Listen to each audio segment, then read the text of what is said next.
La semaine dernière, notre équipe s'est rendue à la direction régionale des eaux et forêts de Yamoussoukro pour un entretien avec le directeur régional, le lieutenant-colonel Bato Florent. Il nous a révélé qu'un total de 447 000 plants ont été mis en terre sur plusieurs parcelles à Yamoussoukro et dans la région du Bélier dans le cadre de la politique nationale de reboisement. Ensemble, suivons-le. Alors bonsoir monsieur, présentez-vous s'il vous plaît.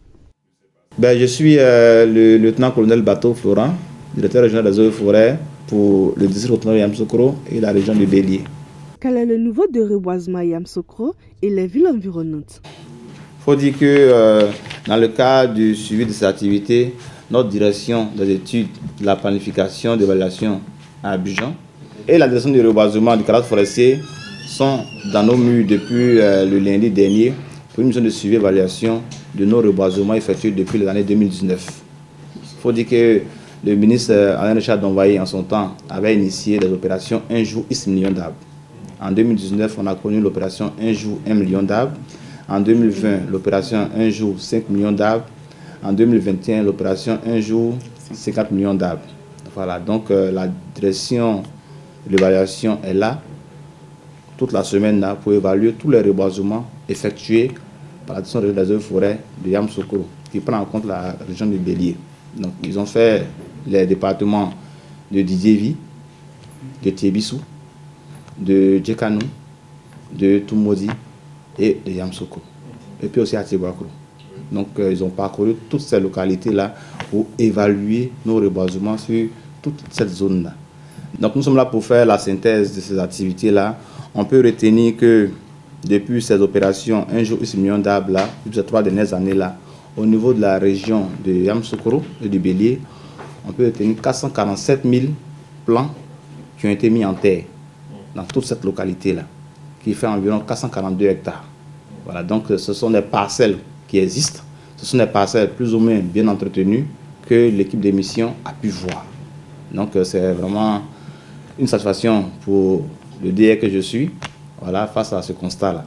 Mais en même temps, il faut dire qu'on voudrait partager aussi, quelque part, peut-être les points forts qu'on pourrait avoir dans notre région ici. Il y a vraiment une réelle volonté de nos agents techniques à cette activité de reboisement. Il y a aussi une réelle volonté des populations locales, des acteurs locaux qui s'adonnent au reboisement. Voilà.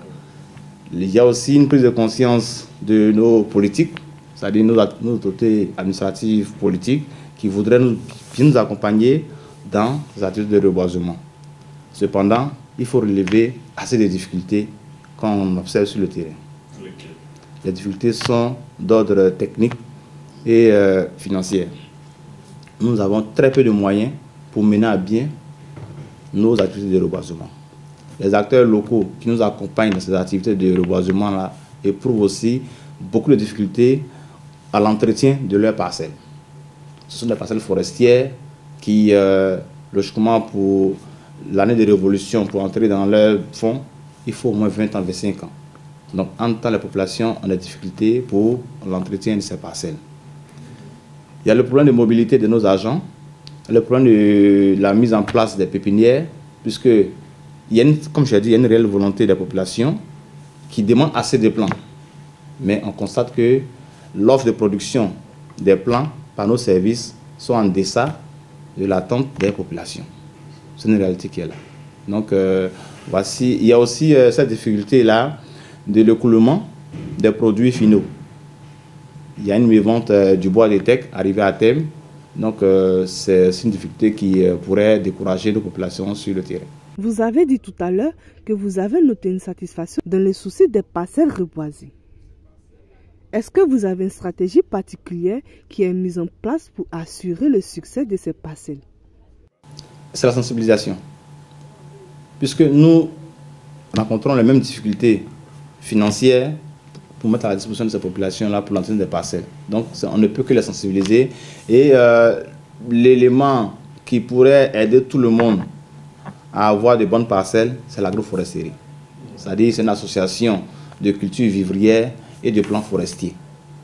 Partout au cours de la mission, toutes les parcelles où les populations s'adonnaient à l'agroforesterie on avait des parcelles qui étaient 100% propres.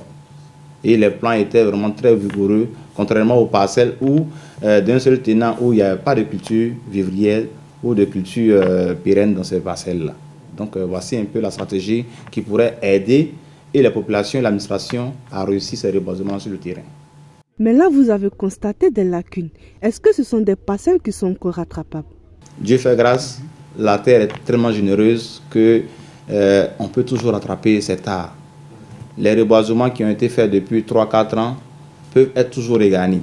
On peut toujours faire des remplacements pour permettre à la parcelle de bien avancer, de bien évoluer. Voilà, donc il y a toujours un espoir de rattraper ces parcelles-là. Est-ce que vous avez en perspective l'ouverture de nouvelles parcelles? Naturellement, chaque année, il faut dire que nous mettons en place nos pépinières. Chaque année, nos agents sont sur le terrain pour faire la sensibilisation des populations, pour la mise à disposition des terres. Donc, nous avons une banque de terres pour l'année 2022 qui est très importante.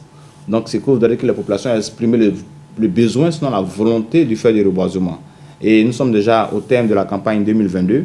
Donc, nous allons entamer la campagne 2023. Nous avons déjà des terres. Et à partir du mois de novembre, décembre, nos agents sur le terrain, dans le cadre de la sensibilisation pour la lutte contre les feux de brousse, en même temps sensibiliser la population à mettre à disposition leurs terres. Donc, on aura encore des terres pour la campagne 2023. Et ainsi de suite, c'est comme ça que nous procédons. Est-ce que vous œuvrez pour qu'il y ait suffisamment de plans pour que les intentions des populations soient satisfaites? En effet, c'est notre mission d'offrir le maximum de plans à nos populations. Tout à l'heure, nous avons évoqué les problèmes de financement de ces pépinières. Nous devrons disposer de moyens financiers conséquents pour la mise en place des pépinières. Donc, tant que nous aurons assez de moyens pour la mise en place des pépinières, naturellement, l'offre sera importante pour les populations sur le terrain. Est-ce que la production de ces plantes peut être une activité lucrative pour les particuliers? En effet, faut dire que depuis le déroulement la mise en œuvre de la politique de restauration, d'extension des forêts, nous suscitons, sinon nous encourageons, je dirais, les pépiniéristes privés. Voilà. Donc, il y a assez de projets même en cours où ces pépiniéristes privés sont encouragés à se faire recenser. Parce que, comme je dis, il y a assez de partenaires qui sont sur place qui voudraient souvent, je dirais, acquérir ces plants. Donc, s'il y a des pépinières privées dans la zone, je pense que ça sera une activité lucrative pour ces pépiniéristes-là et aussi une bonne chose pour nos autres administrations qui voudront bien accompagner nos populations rurales. En termes de perspective, quelle est la superficie que vous comptez reboiser les années à venir? Nous guettons le maximum de parcelles pour le reboisement. Les reboisements se font sur toutes les surfaces, sinon sur toutes les superficies. Nous encourageons les populations qui ont demi-hectare, qui ont 1 hectare, qui ont 10 hectares, qui ont 100 hectares, qui voudraient bien s'adonner à du reboisement. Voilà. Donc nous attendons toutes les forces vives de la population qui disposent de terres pour le reboisement. Comme je l'ai dit, pour ces 3 dernières années, nous avons fait environ 442 hectares de reboisés selon les maigres moyens que nous avions.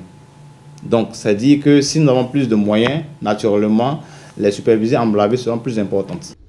Alors, pourquoi il est si important de reboiser, monsieur le directeur régional? La question a 2 balles. Pourquoi il est si important de reboiser? Nous sommes tous en Côte d'Ivoire. Nous suivons tous l'actualité. Nous voyons tous les effets, je dirais, du changement, de la perturbation du climat. Voilà. Et